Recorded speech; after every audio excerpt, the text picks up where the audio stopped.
It was Christmas Eve, many years ago, when I was just a boy, lying quietly in bed, listening to the soft tick of the clock and thinking of my grandparents.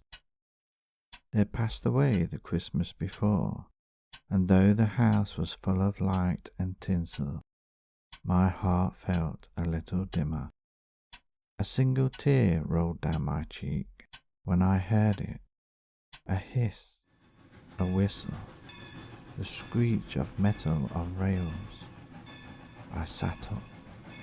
My window glowed white. Outside through the falling snow, I saw a steam train standing on the tracks behind our house, silver smoke curling into the frosty night. I slipped on my slippers, grabbed my robe, and crept outside. The snow crunched beneath my feet as I walked closer, my breath hanging in the air like mist. The train door opened with a long creak, and I climbed aboard.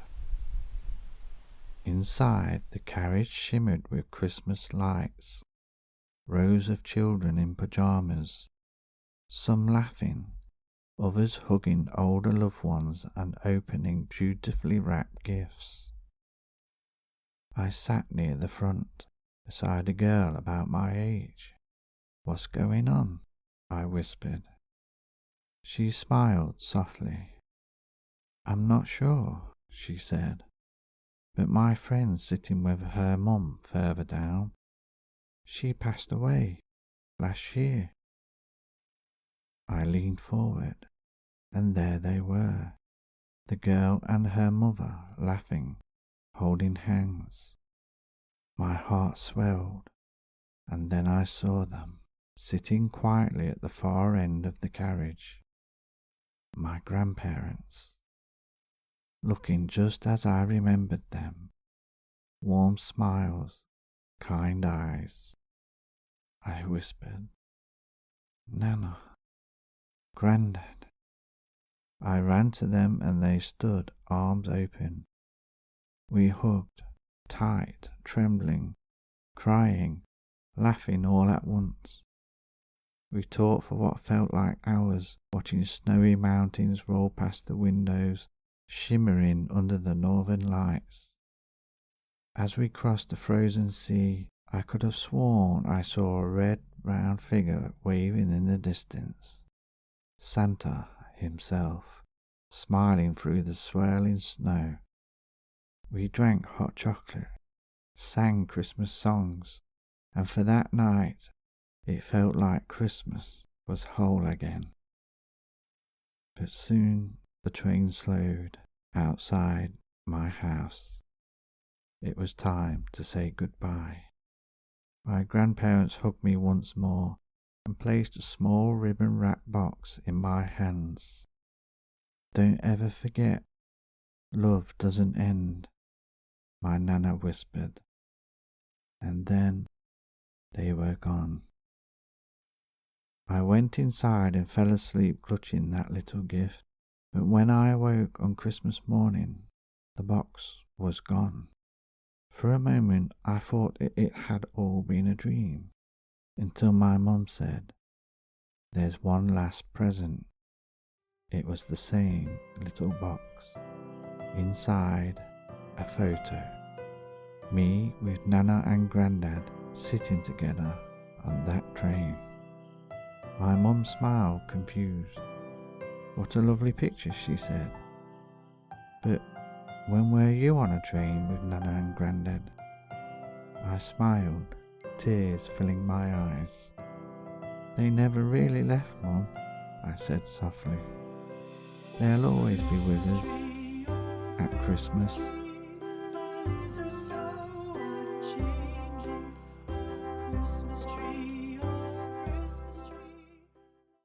Every Christmas Eve, our family tells the same story. The story of Nicholas and the inn that appeared in the snow.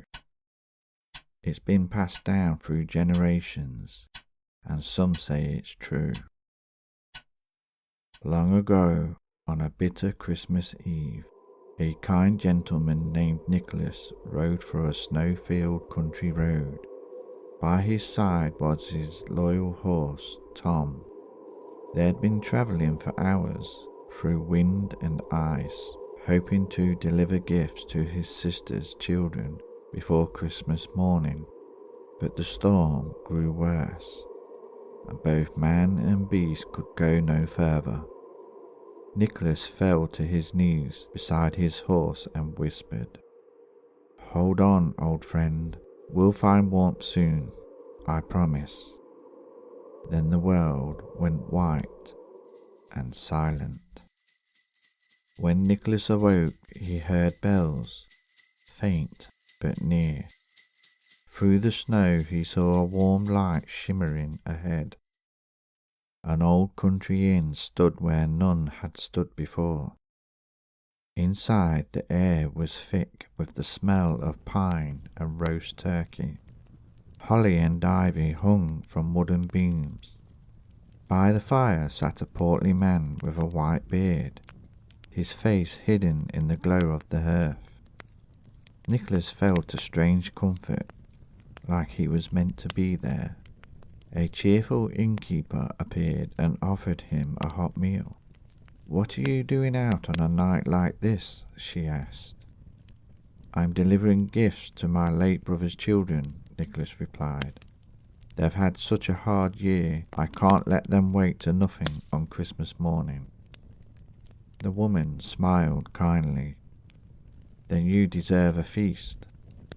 Nicholas ate heartily, turkey, potatoes and warm mulled wine, but when he glanced back toward the man by the window, the seat was empty.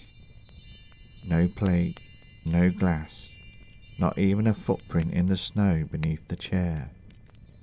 Only the faint jingle of bells echoed outside. Nicholas rushed outside and gasped. Tom, the horse, stood tall and strong once more, harnessed to a gleaming sleigh filled with gifts and food. He turned back to thank the innkeeper, but she only waved and called, "Merry Christmas." Nicholas smiled. "Merry Christmas to you." And away they went, sleigh bells ringing beneath the northern stars. When Nicholas told his sister the tale, she shook her head. "There's no inn on that road," she said. "But each Christmas Eve since, travellers lost in the storm have sworn they've seen it. Its golden light shining through the blizzard, and a portly man with a white beard waiting by the fire." So you see, some say that night Nicholas met the spirit of Christmas itself, and that no matter how cold or dark the world may seem, there's always a light to guide you home. Merry Christmas.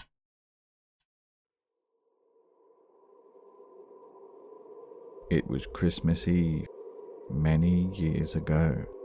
I had set out to visit my wife's family, crossing the high moors before nightfall, but the snow came fast and thick, turning the road into a white wilderness. Soon I was lost. No sound but the wind's cry and the thud of my heart echoing in the silence. Just when I thought I could go no further, I saw a light. It was a lonely cottage, half swallowed by snowdrifts. The old man who opened the door eyed me like a ghost himself, but he let me in, and soon I was seated by his fire, my frozen hands outstretched to the flame. He told me strange tales of travellers lost on the moor, of lights seen at night, and horses that galloped though no one rode them. I laughed it off, but something in his voice made my blood run cold. After resting an hour, I set out again, the storm easing. I'd barely gone half a mile when I heard it, the sound of wheels crunching in the snow. "A coach!" I shouted and waved my arms. The driver pulled up without a word, and I climbed aboard, grateful beyond words. The carriage was pitch dark, the air within freezing.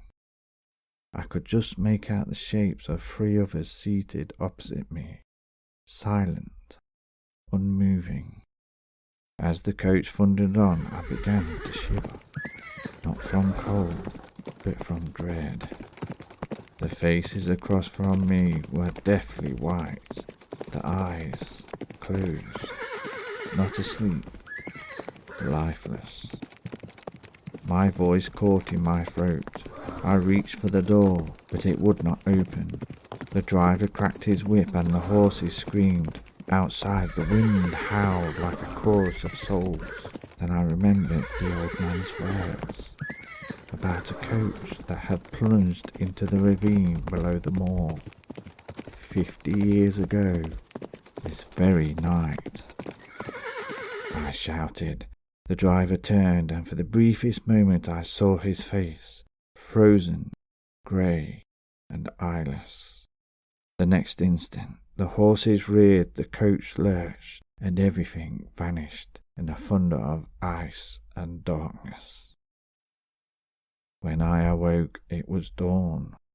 I lay half buried in the snow, cold but alive. No coach, no tracks. No sound but the moorland wind. I stumbled back to the cottage, desperate to thank the old man.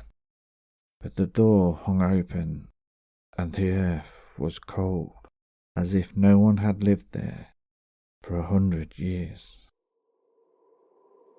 That was many winters ago, yet I remember every sound, every shudder of that spectral ride.